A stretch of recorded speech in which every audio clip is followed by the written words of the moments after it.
La ilaha illallah la ma'budu illallah. La ilaha illallah la ma'budu illallah. La ilallah la matluba illallah. La ilallah la maqsuda illallah. Bismillahi tawakkaltu ala Allah. La hawla wa la quwata illa billah. Astaghfirullahaladzim. Astaghfirullahaladzim wa atubu ilaih. Mana-mana ibu sehat semuanya? Alhamdulillah. Tandanya karena kita di musim hujan ini kadang banyak penyakit ya. Tapi hadir ibu-ibu menandakan bahwa diberikan kesehatan oleh Allah Subhanahu wa taala. Apalagi kita akan masuk tahun 2000 berapa nih? 24. Jangan bawa penyakit, jangan bawa utang. Jangan bawa masalah. Di tahun baru harus fresh semuanya ya. Ini bawa sampai 2024 nggak usah. Selesaikan semua sebelum akhir Desember ya. Akhir Desember. Baik, ibu-ibu rahimakumullah. Kita akan membahas hadis yang ke-16. Bismillahirrahmanirrahim. Kita hadar dulu ila hadratin Nabi Mustafa Muhammadin Rasulillah sallallahu alaihi wasallam wa ala alihi wa sahbihi wa jaji wa dzurriyyatil kiram. Sumaila jama'ali fil kutubil lati ta'allamna wa 'allamna ma'alafatihim. Sumaila jami'a syaihina masih-masihina. Nasallallahu antan panabil nafanu barakan lana walidini kannasajun. Al-Fatihah. A'udzu billahi minasy syaithanir rajim. Bismillahirrahmanirrahim. Alhamdulillahi rabbil alamin. Arrahmanir rahim. Maliki yaumiddin. Iyyaka na'budu wa iyyaka nasta'in. Ihdinas siratal mustaqim. Siratal ladzina an'amta 'alaihim ghairil maghdubi 'alaihim waladdallin. Makanya tadi ditanya sehat-sehat.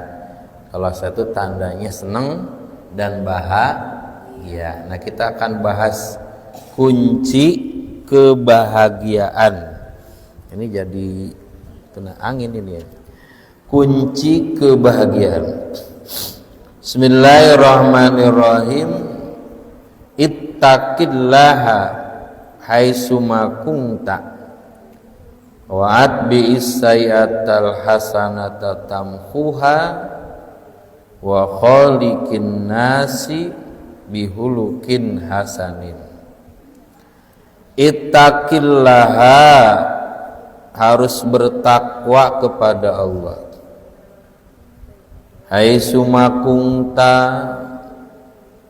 kapanpun kamu terbukti. Wa'atbi, dan ikuti asai'ata, pada keburukan. Al-hasanata, diikuti dengan kebaikan. Tamhu, maka akan menghapus itu hasanah kepada itu sayi'ah. Wa khaliqi, dan pergauli. Wa khaliqin nasa, dan pergaulilah manusia. Bihulukin hasanin, dengan akhlak yang baik. Ini cara upaya agar hidup kita bahagia ya. Setiap orang pasti ingin bahagia. Ada yang jalan-jalan ke pantai terusnya. Intinya kan membahagiakan anaknya, sekalian ibunya bahagia gitu kan.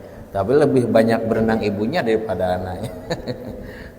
Ada yang ke mall, apalagi tuh cari makan di kafe-kafe yang wah, pokoknya apa tujuannya sih?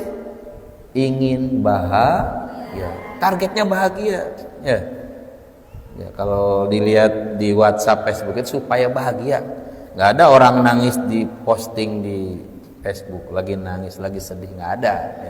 Pasti yang diposting itu yang bahagia. Kecuali meninggal ada di postingnya, bahasanya minta doanya mudah-mudahan husnul khotimah itu ya.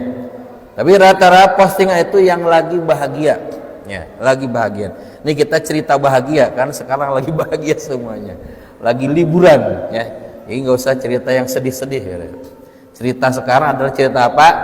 Bahagia, ya. Karena semuanya lagi libur, lagi bahagia. Oh cocok nih, hadisnya cocok nih cerita bahagia ini. Jadi nggak udah yang sedih ya. Yang sedih ada masalah, dah tinggalkan dulu. Ya, kita bahagia di sini. Nah, tapi sebenarnya gimana caranya dapat bahagia yang sesungguhnya gitu kan ya? Ada bahagia yang semu kan ya? Semu saja. Kalau ditampil di medsos seperti bahagia, pada pulang ke rumah itu banyak masalah. Ya. Ada yang di hadapan orang lain seperti seneng, bahagia, padahal hati sana lagi sakit hati ini. Nah, gimana nih supaya bahagia kita tidak semu, tidak apa namanya, tidak kamuflase. Ya, kalau itu kayak kalau nenek-nenek pakai bedak Korea tuh, wih, jadi gadis lagi tuh namanya kamuflase. Kemudian kalau di hadapan orang lain seperti seneng bahagia, itu kamuflase. Ya. Nah kita ingin bahagia yang sesungguhnya. Nah ini resep dari Rasulullah Nabi Muhammad Sallallahu Alaihi Wasallam. Kata Rasulullah begini, bu, kunci bahagia itu, ya. Satu, ittaqillaha haitsuma kunta. Kunci bahagia itu bertakwa kepada Allah di mana ada. Jadi kemanapun, dimanapun takwanya dibawa, takwanya dipakai, diamalkan, pasti itu akan bahagia yang sesungguhnya. Ya. Apa sih takwa itu? Mengerjakan dulu, mengerjakan yang diperintahkan, menjauhi yang dilarang. Jadi orang yang taat, rajin ibadah itu bahagia. Ya, pasti bahagia. Orang yang sebaliknya banyak mengerjakan yang dilarang oleh Allah, maksiat, walaupun senyum-senyum senang, tapi sebenarnya dalam hatinya tidak bahagia. Jadi kuncinya di situ.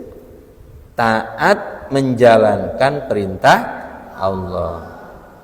Sholat duha berat dikerjakan, itu ada kebahagiaan dalam hati yang sangat luar biasa. Baca Quran istiqomah tiap hari, tidak 5 ayat tambah 10 ayat, terus istiqomah membaca, dipahami maknanya, lafadznya tahu, kemudian makna secara mendalamnya tahu, itu pasti orang yang seperti hidup bahagia. Berat untuk dilakukan, malas untuk dikerjakan, tapi kalau kita memaksakan diri, hidupnya akan bahagia. Ya, itu orang bahagia itu. Dan nampak dari cahaya, ya, cahayanya. Jadi bahagia itu apa? Ketaatan, kedisiplinan dalam menjalankan perintah Allah, hidup sesuai ketentuan atau kebiasaan di masyarakat, itu pasti hidupnya bahagia. Jangankan dengan Allah Subhanahu wa taala, ibu rahimakumullah, kita hidup tidak layak dengan sesuai kebiasaan adat pun tidak bahagia ya. Padahal itu bukan syarat, bukan aturan Allah. Pamannya kalau di satu daerah itu ya ada tahlilan, ada yasinan, semuanya bring pada hadir, semuanya kumpul ya. Kita tidak sakit, tidak izin, tidak apa, tidak hadir. Apa dalam hati kita? Tidak tenang. Padahal itu bukan yang sifatnya wajib, suatu hal yang memang tidak galib kalau kita tidak melakukan, tidak bahagia. Ya.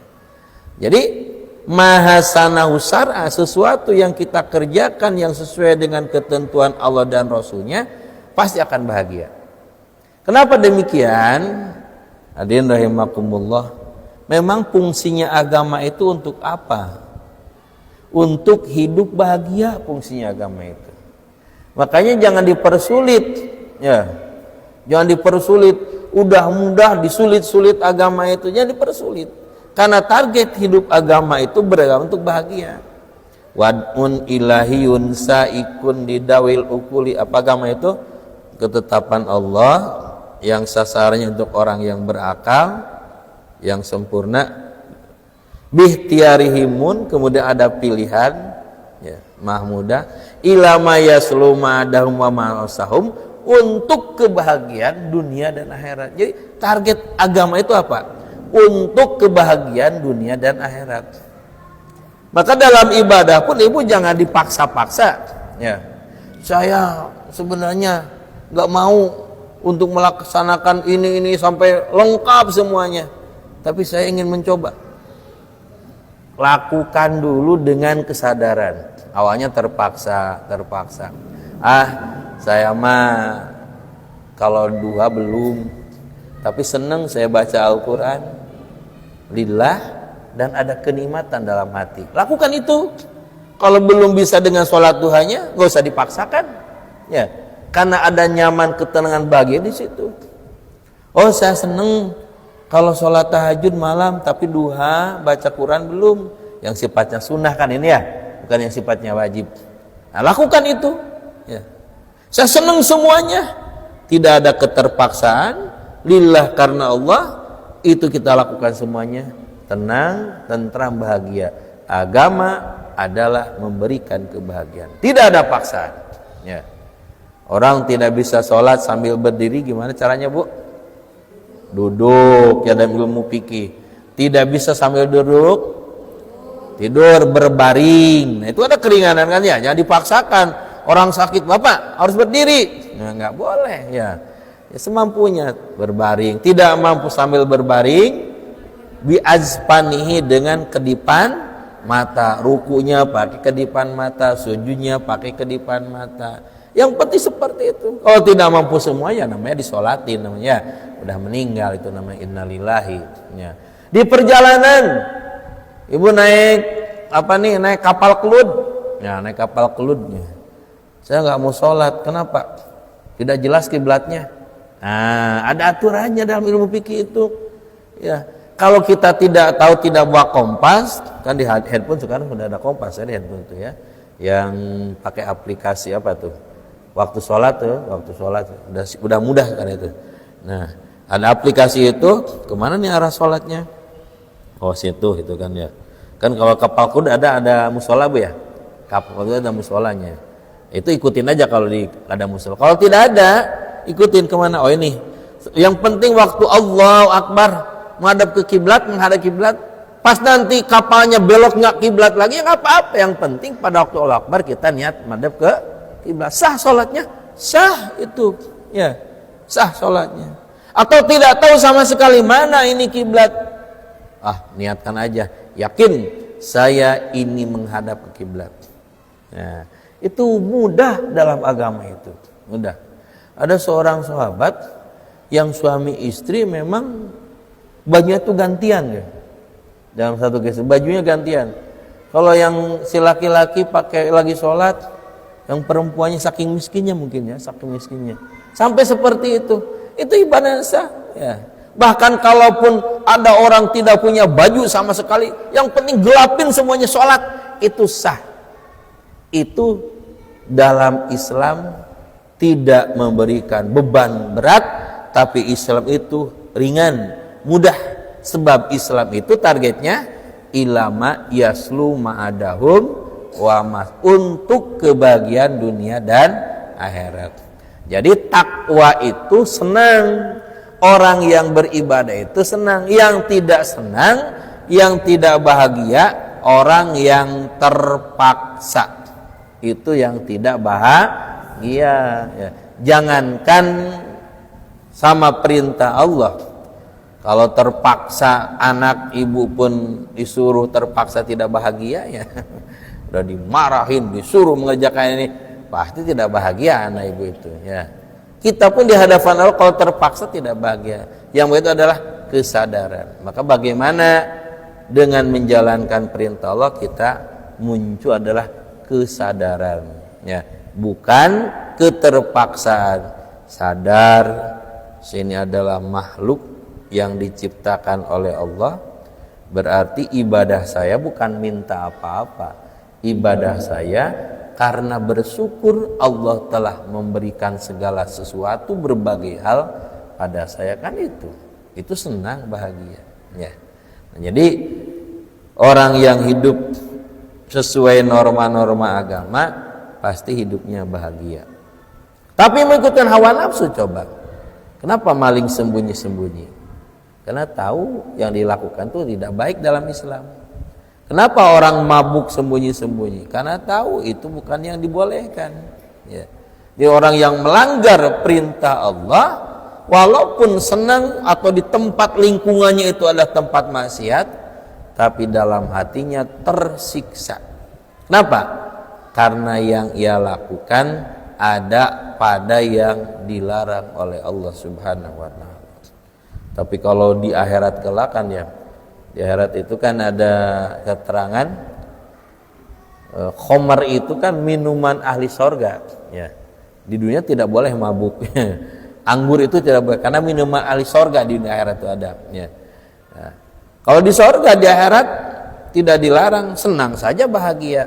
Kenapa? Karena diridhai oleh Allah Subhanahu wa taala.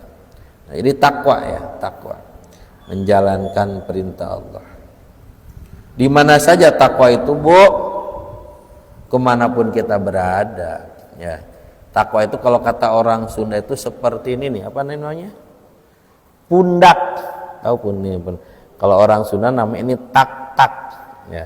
Takwa itu seperti tak-tak, dibawa ke mana-mana. Nah, pundak dibawa ke mana-mana. Ibu mau jualan, bawa takwanya, jangan disimpan. Simpen aja takwanya, kurangi timbangan, bohong. Ini Bu bagus nih, padahal ada yang cacatnya dikatakan bagus. Takwanya disimpan, itu namanya ya. Berangkat ke perusahaan kerja, takwanya ditinggal, ngurangi waktu ya, korupsi waktu atau malah melakukan yang maksiat, takwanya tidak dibawa. Maka bahasa Rasulullah, haitsuma kunta, dimanapun kamu berada, mau di rumah, mau di pasar, mau di kantor, di mana lagi, mau di majelis taklim. Karena ada di majelis taklim pun tidak bertakwa ya. Ustaznya lagi ceramah, ibu-ibunya ngomongin orang terus, itu pengajian ya gibah. Nah, ada yang kayak gitu. Kalau lagi banyak yang ngaji, kalau gini kan susah. Susah kalau pengajian ya. Takwanya tidak dibawa ya. Sewaktu-waktu aja dibawa.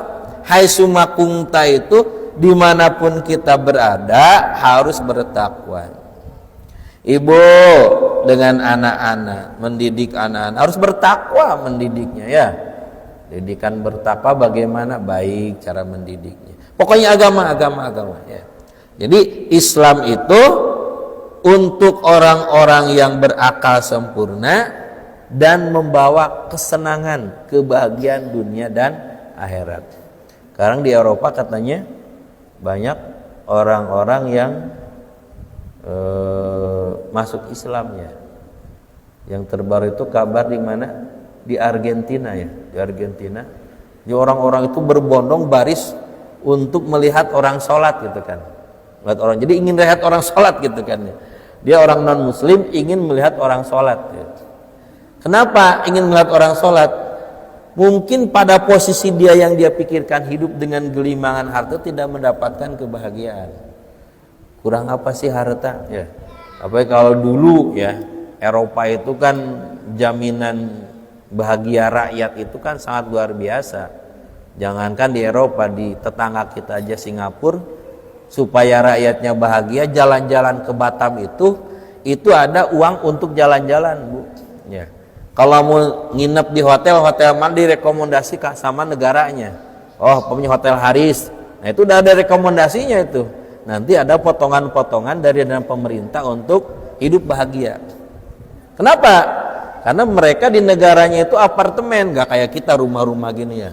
Apartemen ada yang di lantai 10, pas keluar dari kamar itu udah tembok. Oh, lihat udah apa bahagia di tempat gitu. Memang serba lengkap. Ya, saya pernah nginep. Ya. Kalau ingin air hangat ada yang di air hangat itu langsung total kan. Ingin air panas, mandi pakai air panas ada, air dingin ada, lengkap semuanya. Nyamuk tidak ada. Udah pokoknya pengaman untuk hidup bahagia itu lengkap semua. Tapi kan apartemen, ya mau loncat ya kemana loncatnya? Dari lantai 10 turun ke bawah, ya. Naik ke atas pakai lift nyaman sebenarnya, tapi tidak bahagia, ya, tidak bahagia. Nah maka untuk jalan-jalan itu kata yang pernah saya kunjungi itu ada biayanya, ya, supaya tidak stres di negaranya. Ini uang untuk jalan-jalan, ini uang untuk sewa di hotelnya, ini dikasih lengkap semuanya. Itu tidak bahagia juga kayak gitu itu. Gak bahagia. Kita kan tidak dapat jaminan itu ya. Nanti kalau presiden baru ada jaminan itu enggak ya? Nah, kalau ada pilih tuh. Pokoknya ibu nanti ada jaminan jalan-jalan dikasih ke pantai. Ada gitu ya enggak ya? Enggak ada ya presidennya ya. Belum berani kalau gitu. Untuk minyak udah ada ya, kalau minyak. Gas diturunkan. Nah, sekarang malah naik ya. Ya. Pokoknya di negara itu sudah seperti itu. Nah, di Argentina saya lihat terbaru itu, jadi mereka tuh berbondong-bondong ini melihat orang muslim sholat ya. Bahkan sebagian banyak yang masuk Islam. Apa? Sebab ternyata dengan bergelimangan harta yang ia miliki serba lengkap semuanya, itu tidak mendapatkan kebahagiaan ya. Tidak mendapatkan kebahagiaan yang hakiki. Bahagia ya mungkin, tapi tenang, tentram jiwanya tidak ada. Kenapa? Karena Allah sang pencipta tahu bahwa bahagia itu bukan karena harta. Ya. Wa mal hayatud dunya illa mata'ul ghurur. Kata tadi itu. Kehidupan dunia itu hanya tipuan. Bagaimana mungkin bisa bahagia dengan yang tertipu? Ya. Dengan yang menipu, si penipu hartanya pun enggak bahagia. Maka bahagia itu dengan dekat ibadah pada Allah Subhanahu wa taala. Ala inna bidzikrillah ala bidzikrillahi tatmainnul qulub. Ingat, sesungguhnya dengan zikir kepada Allah itu hati kita tenang. Ingin tahu buktinya tenang, Bu? Asing lihat wiridan nenek-nenek kalau wiridan subhanallah subhanallah subhanallah. Tidur langsung. Sampai tidur. Wiridannya subhanallah subhanallah subhanallah.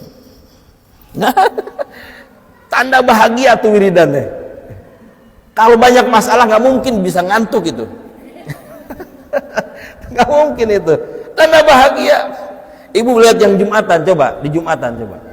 Orang tidak bisa tidur dari rumahnya, datang ke sholat Jumat, ya, sholat sunnah, duduk khotib lagi menyampaikan khutbahnya, orang gini aja. Luar biasa bahagianya tatkala menghadap Allah Subhanahu. Apa tuh? Bawaannya tidur. Tapi memang tenang, Bu. Kalau orang susah nggak mungkin, ya. Banyak masalah nggak mungkin, ya nggak mungkin.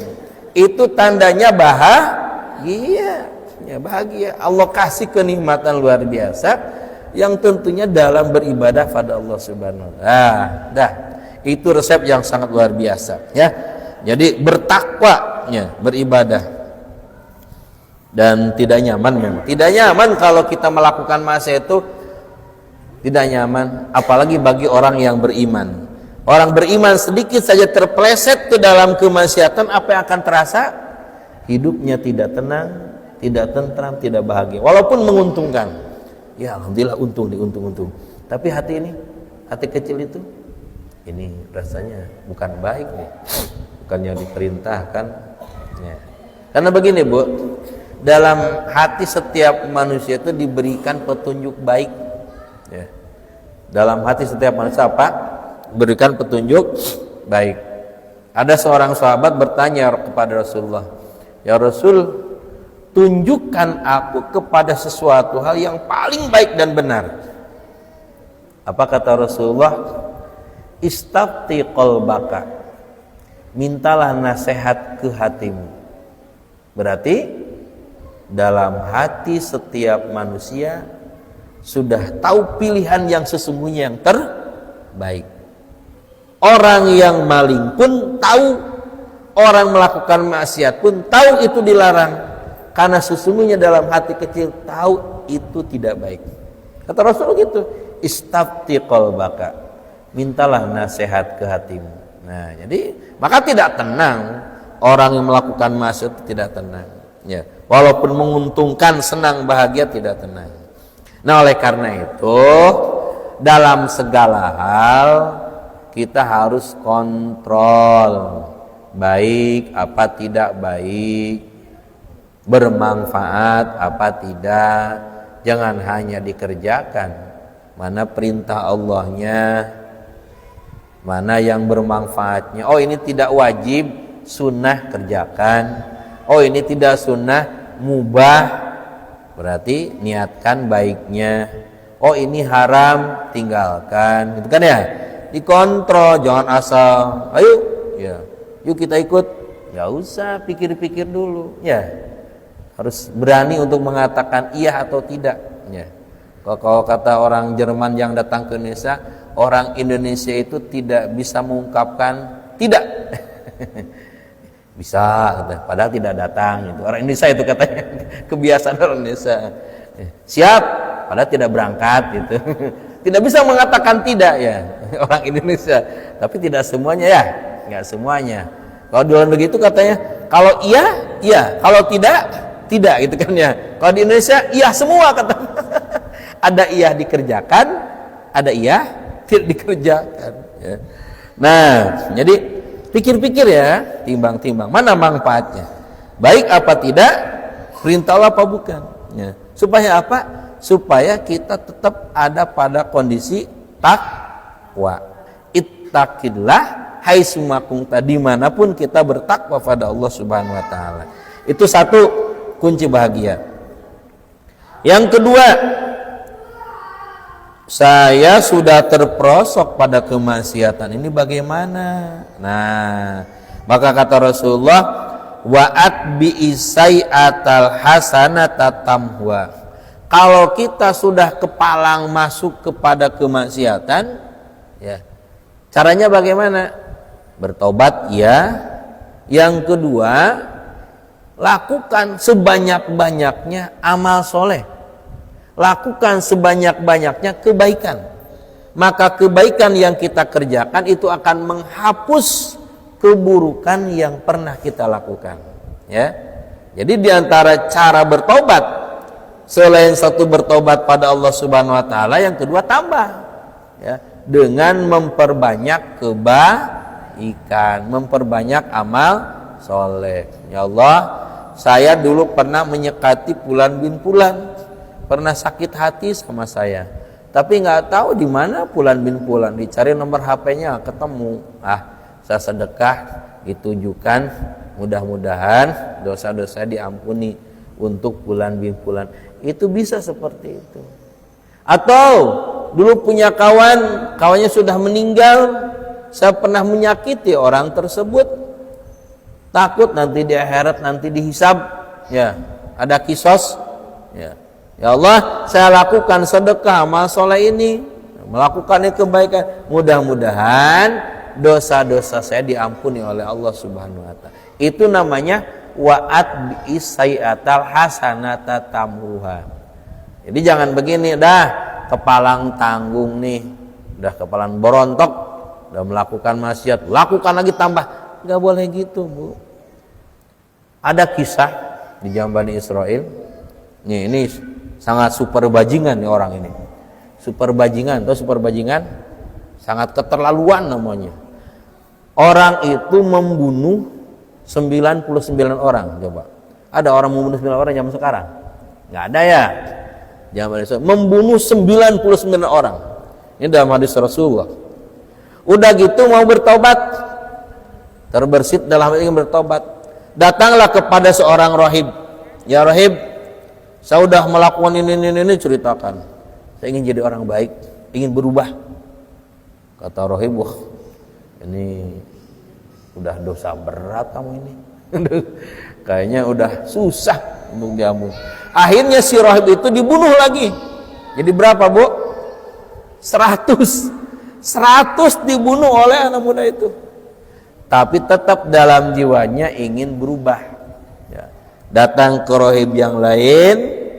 Kata Rahib yang lain, kalau kamu ingin bertobat, bertobatlah dan datang ke satu tempat, hijrah dari sini, tempat kamu banyak melakukan maksiat, pindah ke satu tempat kamu untuk berubah jadi orang baik. Bertobat di situ, belajar ilmu sana pada Syekh Anu. Ya. Siap katanya. Begitu bertobat, langsung berangkat si laki-laki itu. Pas di perjalanan, ini karena ini kisah hadis ya. Pas di perjalanan, si laki-laki itu meninggal, Bu. Meninggal. Pas meninggal, maka datang 2 malaikat. Kata malaikat adab, ini bagian saya nih, ahli neraka. Kata malaikat rahmat, kenapa ahli neraka? Karena dia sudah membunuh 100 orang. Ya. Sudah membunuh 100 orang. Kata malaikat rahmat, kan sudah berubah. Sudah taubat. Kata malaikat adab, ya kan belum sampai ke tempat untuk berubahnya, baru di perjalanan. Jadi untuk bagian saya. Kata malaikat rahmat, bagian saya di ahli surga, udah bertobat kok. Maka datang malaikat Jibril. Kata malaikat Jibril, dah kalau gitu kita hitung aja. Kita ukur. Ya, kita ukur. Ini kira-kira laki-laki ini dekatnya kemana? Apakah dekatnya ke tempat ia masih melakukan maksiat waktu sebelumnya? Atau lebih dekat ke tempat ia akan bertobat, berubah?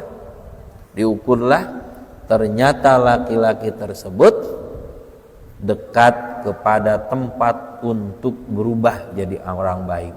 Akhirnya jadi ahli surga. Ahli surga. Ya.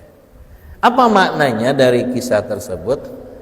Ibu-ibu rahimakumullah, sebesar apapun dosa hamba yang dilakukan, kalau ia ada keinginan untuk bertobat, maka lebih besar lautan ampunan Allah Subhanahu wa ta'ala. Yang penting taubatnya taubatan nasuha. Apa taubatan nasuha itu?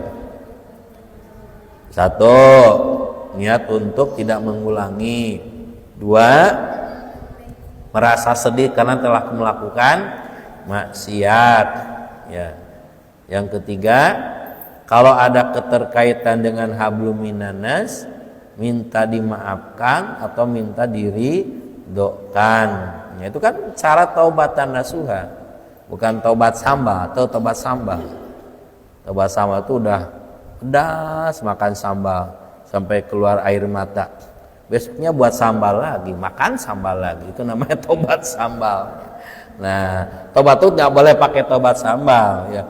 Tapi harus taubatan nasuha. Dah berhenti. Nah itu sulit.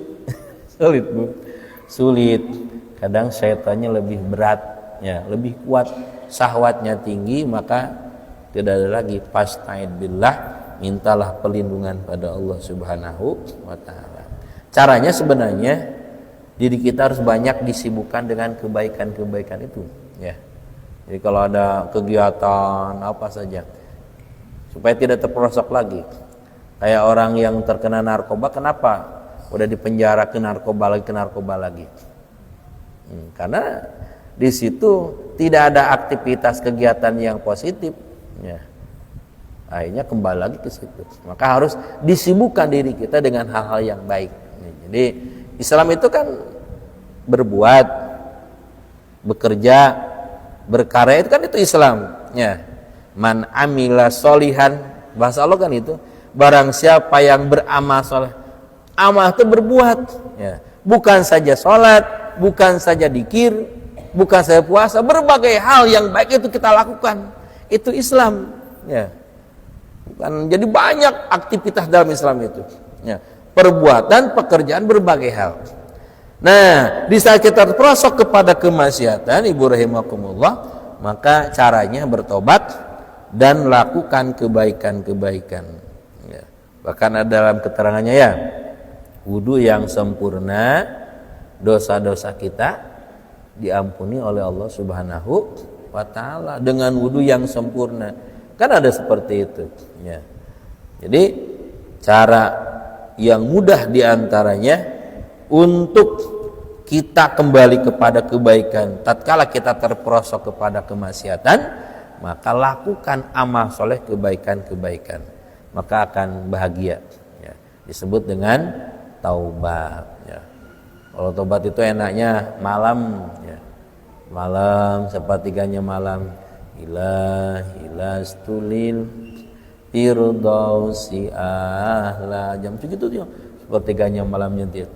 Wala wa'alan naril jahimi, terus pahabli taubatan waghfir dunubi fa innaka ghafiru dan bil adimi. Sepertiga malam kita ilahilastul ya Allah firdausi a'la, kami ini ingin menjadi hamba yang masuk ke surga firdaus.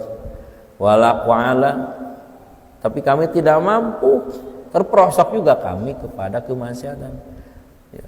Maka jauhkan kami dari siksa neraka dan berikanlah ampunan kepada kami. Fahabli taubatan, berikanlah ampunan kepada kami. Waghfir dunubi, ampuni dosa-dosa kami. Fa innaka ghafir, engkau ini adalah maha pemaaf, maha pengampunnya Allah. Dan bil adimi, seperti itu sangat tenang, bahagia, dimudahkan urusan. At-taibuna minad bi kaman ladan bala, kata Rasulullah, orang yang bertobat dari dosa seperti tidak ada dosa sama sekali ya. Jadi rozak, berharap akan ampunan Allah Subhanahu wa taala. 2, jadi hidup bahagia itu bertobat banyak-banyak, kemudian lakukan kebaikan. Bahkan ibu-ibu, dalam satu hadis yang telah lalu ya udah lewat ini, kalau kita ingin dimudahkan rezeki, maka banyak-banyaklah bertobat. Diri kita harus suci ya. Kenapa kita banyak memohon tapi apa yang diinginkan tidak datang secara kontan? Karena banyak dosa yang menghalang antara diri kita dengan Allah Subhanahu wa ta'ala. Jadi tobat kuncinya. Ingin hidup bahagia, banyak-banyak bertobat. Rasulullah itu tidak kurang dari berapa sehari semalam istighfarnya? Berapa? 100 kali ya. Rasulullah sehari semalam istighfarnya berapa? 100 kali. Itu pangkat Nabi yang sudah dapat jaminan liyaghfirullahu ma taqaddamin dan bi wa ma ta'akhir, diampun dosa yang telah akan datang. Kita berapa kali dalam sehari istighfar? Padahal mudah Bu, hanya dibacakan astagfirullahaladzim, astagfirullah. Pegang tasbih, astagfirullah, kalau enggak pakai tangan. Astagfirullahaladzim, astagfirullahaladzim, astagfirullahaladzim, astagfirullahaladzim. 100 kali. Cicil saja angsur setiap pada salat 30, pada salat 30, dah lebih tuh ya. Apa 33? Astagfirullahaladzim, astagfirullahaladzim, astagfirullahaladzim. Nah, kita tidak boleh kurang daripada 100 kali. Rasulullah aja enggak kurang daripada 100 kali ya. Jadi banyak-banyak beristighfar. 2, ingin hidup bahagia, banyak bertobat, lakukan kebaikan amal soleh tatkala kita terperosok pada kemaksiatan. Yang ketiga, hidup bahagia resep dari Rasulullah, wa khaliqin nasa bi khuluqin hasanin, hidup bergaul itu harus dengan akhlak. Dengan apa, Bu? Akhlak ya. Gimana akhlak itu? Yang ikut kepada baginda kita Nabi Muhammad sallallahu alaihi wasallam, berakhlak yang baik ya. Kan kita adat mana, orang Indonesia itu katanya adat ketimuran, wis. Kata orang luar negeri, saya seneng gaul dengan orang Indonesia itu. Kenapa? Karena berakhlak orang Indonesia itu, murah senyum, akhlaknya baik, tak pemarah, mudah bergaul gitu kan ya. Itu kalau tidak ditolerkan kepada anak-anak kita udah berubah nanti, bukan adat ketimuran lagi nanti ya. Nah, akhlak itu. Dan itu dicontohkan oleh baginda kita Nabi Muhammad sallallahu alaihi wasallam.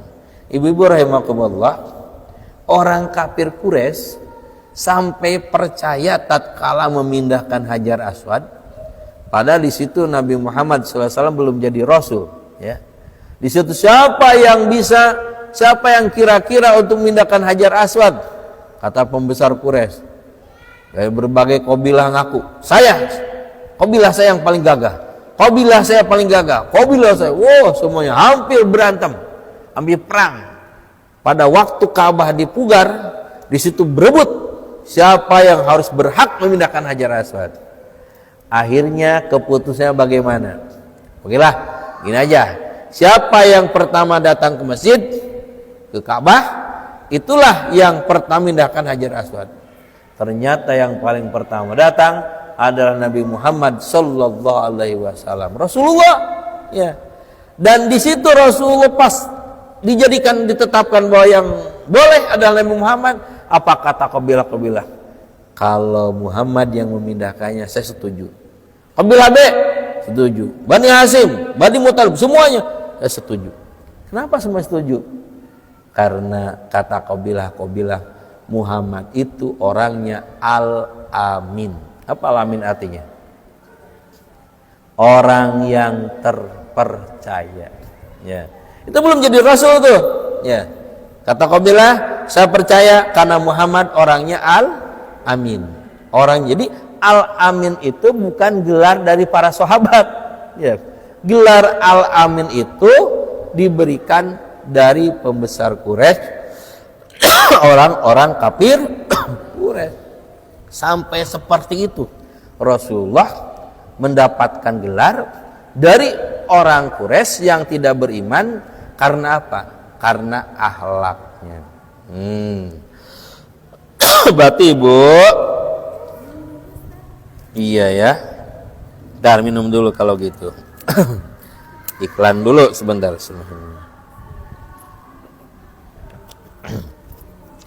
Berarti bukan orang yang gagah petantang petenteng, bukan orang yang banyak hartanya kekayaan, bukan orang yang pangkat jabatannya tinggi.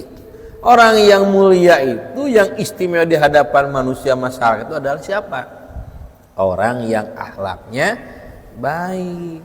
Ya, akhlak yang paling penting. Makanya akhlak itu di atas segala-galanya. Dia pinter ilmunya, tapi akhlaknya tidak baik, gak bakalan disenangi juga ya. Dia nggak pinter-pinter amat, ya disebutnya bodoh lah kata lainnya. Tapi akhlaknya baik, nah disenangi. Ya. Ibu kalau punya tetangga enak bergaul dengan tetangga yang akhlak baik atau akhlak tidak baik? Dengan akhlaknya baik, ya.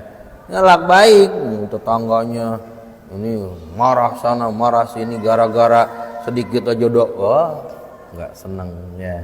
Itu dengan tetangga saja. Dan tetangga kita itu kan kalau dalam hadis Rasulullah berapa? 40 ke depan, 40 ke belakang, 40 ke samping, 40. Itu tetangga kita tuh semuanya. Kalau satu kapling ini tetangga semua itu. Tetangga semua. Ya, cuma kita jarang ini ya. Jarang ketemu bareng. Nah, paling di Maulid, di Rajab, Isra Mi'raj, itu kan ya. Nah, itu jarang ya. Padahal kalau di kampung, Bu, karena mungkin masyarakatnya turun-temurun ya. Jauh tempatnya. Itu kalau ada meninggal itu melayat itu. Oh, tahu yang ibu anu ya. Oh iya. Oh iya si ibu itu. Tahu ya. Kalau di sini sebelah mana ya? Itu yang sampai yang mana? Pada di belakang rumah. Itu kurang silaturahmi ya, kurang silaturahmi, kurang gaul ya. Nah, kalau Rasulullah beliau sampai tahu turunan beliau ya. Kan dilakukan Muhammad putra Abdullah Abdullah putra Muthalib, Muthalib putranya Hasim, Hasim putra Abi Manaf, terus sampai Kilab, Lu'ai, Ka'ab, Fihir, terus sampai 25 tuh. Rasulullah tahu. Ya. Kenapa? Beliau itu silaturahminya. Ya. Saya turunan siapa nih dikejar. Ya. Kita baru nenek Janggawareng pun udah nggak kenal. Tahu-tahu di Batam, oh ternyata ini putranya. Ya. Tapi kalau orang Medan saya percaya, ya, karena ada marga ya, ada marga, kenal biasanya. Itu bagus sebenarnya ya, bagus. Jadi untuk melihat keturunan mana. Nah itu silaturahmi, ya silaturahmi. Akhlak yang paling penting. Allah Subhanahu Wa Taala memberikan resep untuk kita semuanya. Kalau orang memusuhi kita, jangan dilawan dengan marah lagi. Idfa billati hiya ahsan. Ya, lawan dengan kebaikan. Enggak guna orang membenci kita, orang memarahi kita, maka lawan dengan kebaikan. Itulah akhlak. Pokoknya mana akhlak itu? Lihat akhlak Rasulullah dan ibu-ibu belajar kitab hadis, belajar Al-Qur'an, di situ ada akhlak Rasulullah sallallahu alaihi wasallam. Ya. Tidak pemarah, hilim, ya. Terus apalagi ya? Banyak, tapi memang saya lihat di pelajaran anak-anak kita sekarang ini tidak ada pelajaran akhlak memang ya. Katanya akhlaknya kepada Al-Qur'an. Sementara Al-Qur'annya belum dipelajari ya. Ya. Padahal ada pelajaran di pondok itu pelajaran akhlakul banin, akhlakul banat ya. Akhlakul banin, akhlakul banat itu akhlak itu tentang akhlak ya. Bagaimana tatkala ngaji, bagaimana menghadapi orang tua di rumah ya. Harus dilakukan, itu kan akhlak ya, akhlak. Cuma anak-anak kalau belajar kayak gitu, nggak ada ujiannya katanya. Ini ada ujiannya gitu. Padahal itu penting ya, penting. Nah, jadi modal yang sangat penting yang ketiga ya. Satu apa? Dimanapun harus bertakwa. Dua, bertobat, tutup keburukan dengan amal soleh. Yang ketiga, berakhlak, berperilaku baik, berakhlak ya. Beradab, berakhlak, pokoknya kayak apa? Ya kita sudah tahulah. Kalau karena kita nggak belajar ke kitab akhlaknya, kayak bapak kita, bapak kita. Kalau ibu punya guru, kayak gurunya. Gimana kalau gurunya? Guru di pondok, guru di sekolah, di tempat ngaji, di sekolah mungkin juga ya. Akhlaknya gimana? Nah itu ikutin. Ya. Oh sopan satu, oh itu ikutin. Ya. Karena kalau ketemu dengan Rasul kan belum, kita nggak ketemu ya, nggak ketemu. Mudah-mudahan nanti yaumul qiyamah kita kelak bertemu dengan Rasulullah. Ya kita ingin berakhlak seperti Rasul gimana?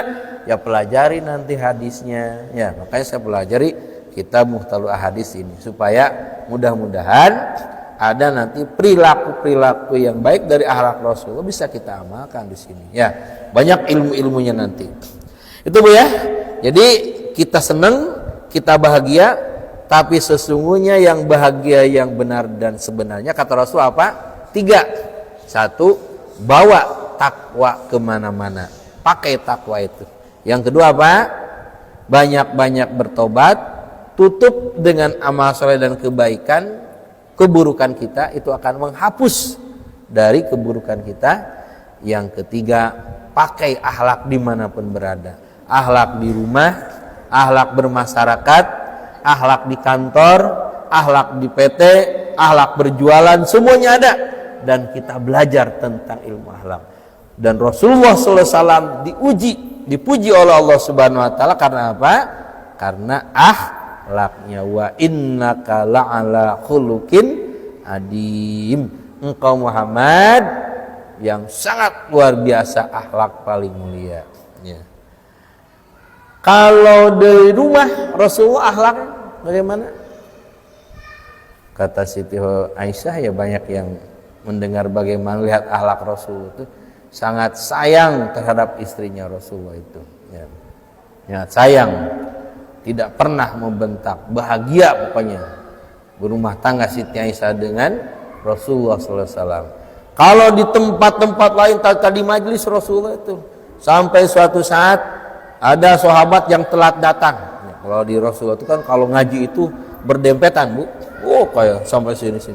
Kayak kita ini pengajiannya sampai nggak muat keluar-luar. Banyak yang di luarnya daripada yang di dalamnya. Berdempetan. Ada seorang sahabat datang telat. Rasulullah mempersiapkan. Sahabat tidak mau ngasih. Kata Rasulullah, sorbannya dibuka, silahkan di sini. Malah di samping Rasulullah. Saking baiknya. Ada orang yang membunuh Rasulullah dari Mekah datang ke Madinah. Kata Rasul Umar, kasih makan dulu, kasih minum dulu, jamu dia. Dijamu ya pada orang yang membunuh Rasulullah SAW.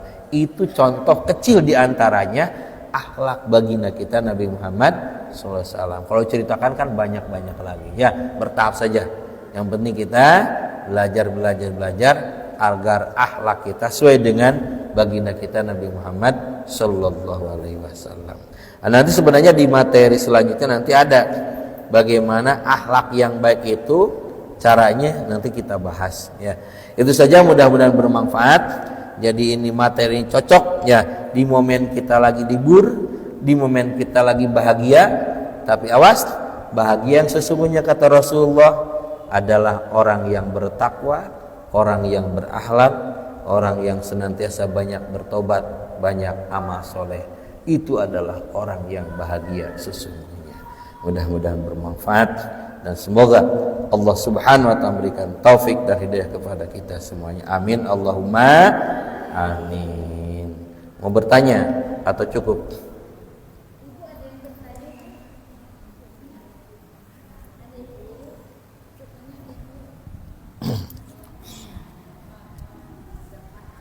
Udah paham? Dah, tinggal amalkan, Ibu ya. Amalkan ya. Saya pun yang menyampaikan bukan berarti pinter. Kadang munafik ya, dapat ibu mah baik. Tapi kalau sendiri, mudah-mudahan kami pun yang menyampaikan jadi orang yang betul-betul berakhlak. Bukan hanya ada anak kita, ya. Sendiri pun kita harus berakhlak. Ya. Allahumma sholli wa sallim wa barik amin ya Allahumma alamin. Hamdan syakirin, hamdan na'imin, hamdan yu'fika bil mazidah. Ya Rabbana lakal hamdu kama yanbaghi li jalal wajhikal karim wa sultanik. Rabbin fa'na bima 'allamtana, rabbi 'allimna alladhi yanfa'una. Rabbi faqihna faqih ahlana wa qarabati lana fi dinina. Tawassalna bi ta'allumi, tawassalna bihi ta'limi. Amdarjukana wasi'a wa amdarjukana mana. Allah nas'aluka huda wa tuqa wal afafa wal ghina bi rahmatika ya arhamar rahimin. Ya muhawwilal hali awil halana ila asanil hal. Rabbana dalamna anfusana ila taghfir lana wa tarhamna lanakunanna minal khasirin. Rabbana atina fid dunya hasanah wal akhirati hasanah wa qina adzabannar. Wa sallallahu ala sayyidina Muhammadin nabiyil ummi wa ala alihi washabihi wasallam. Walhamdulillahi rabbil alamin. Hadanallahu wa iyyakum ajmain. Mohon maaf atas segala salah dan hilaf. Wabillahi taufiq wal hidayah wa minkum. Wassalamualaikum warahmatullahi wabarakatuh.